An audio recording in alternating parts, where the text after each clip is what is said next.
गुरुदेव की जय। परम पिता परमात्मा पूर्ण ब्रह्म सर्व सृष्टि रचनहार कबीर परमेश्वर जी, ये हम सब आत्माओं के पिता हैं। हम अपने पिता को भूलकर हम इस काल भगवान को अपना मान बैठे, जिस कारण से हम यहाँ इस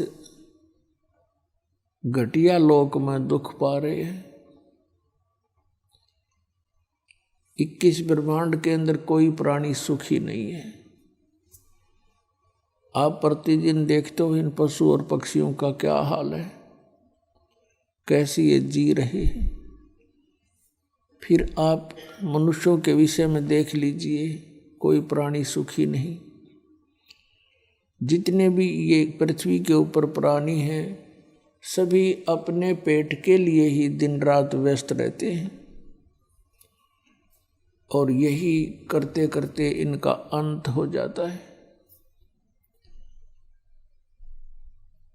परमात्मा हमें याद दिलाते हैं कि आप जी को ये मनुष्य जीवन जो मिला है, इसमें यदि आप परमात्मा को याद नहीं करते हो, सतभक्ति नहीं करते हो और यहाँ से छूटने के लिए कोशिश नहीं करते हो, तो आपका मनुष्य जीवन व्यर्थ है। जो कर्म पशु पक्षी करते हैं, अन्य प्राणी करते हैं, तो वही क्रियाएं वो मनुष्य शरीरधारी प्राणी करता है जो परमात्मा को याद नहीं करता।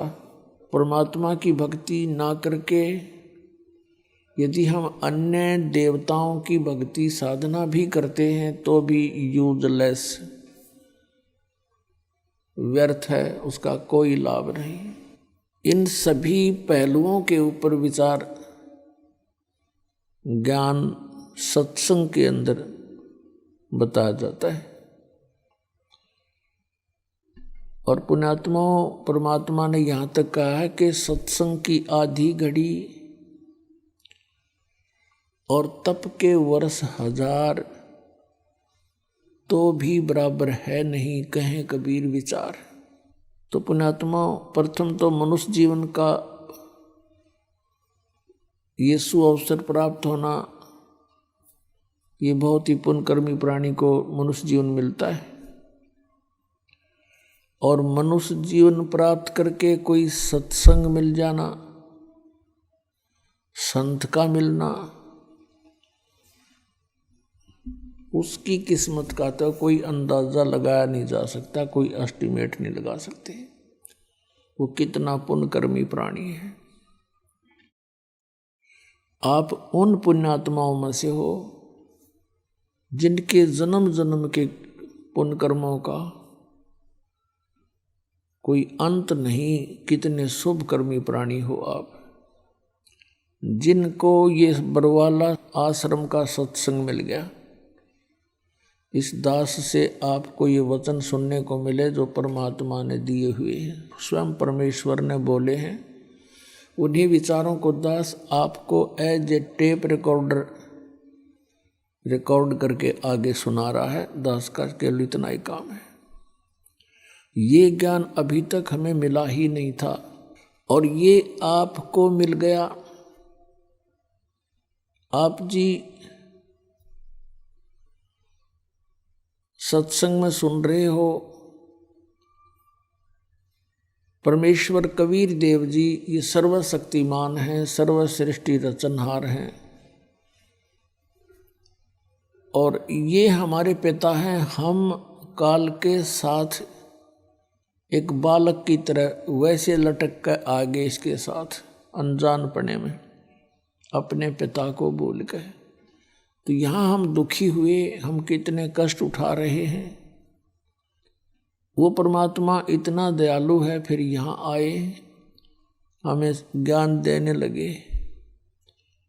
लेकिन हम इस काल की भांग को पीकर यहाँ इसके झूठे इस सुख को प्राप्त करके हम अपने पिता के भी विरोधी बन गए। हमने अपना पिता भी पहचान में नहीं आता, हमने इतनी भांग पी रखी है इस काल की। तो पुण्यात्माओं, आपको परमात्मा ने आके बताया कि तुम मेरे बच्चे हो, आप यहाँ गलत स्थान पर रह रहे हो, तुम यहाँ सुख मांगते हो मेरे से, यहाँ का सुख तुम्हारा शत्रु है, ये नकली सुख तुम्हारा दुश्मन है, तुम्हारा जीवन नाश करता है। तुम्हें सुख चाहिए, सतलोक में चलो।